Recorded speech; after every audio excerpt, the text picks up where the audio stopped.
ایک مرتبہ ایک شخص نے امام علی علیہ السلام سے پوچھا، یا علی، انسان کی پریشانی کا سب سے بڑا سبب کیا ہے؟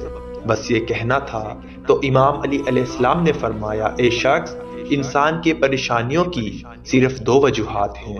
اس نے کہا، یا علی، کون کون سی ہیں؟ تو امام علی علیہ السلام نے فرمایا، جب انسان تقدیر سے زیادہ چاہتا ہے تب پریشان ہوتا ہے، یا انسان وقت سے پہلے مانگتا ہے تو تب پریشان ہوتا ہے۔ اے شخص، یاد رکھنا، میں نے اللہ کے رسول حضرت محمد مصطفیٰ صلی اللہ علیہ وآلہ وسلم سے سنا کہ نہ کسی کو تقدیر سے زیادہ ملے گا اور نہ کسی کو وقت سے پہلے۔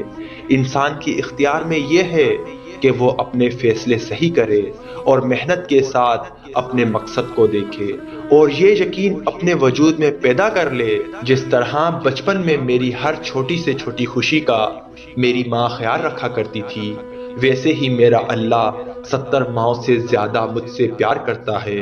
وہ میری محنت اور میری خوشی کو ضرور منزل دے گا۔ اللہ کے فضل و کرم سے انسان کا یہ یقین ہی انسان کی منزل بن جائے گا۔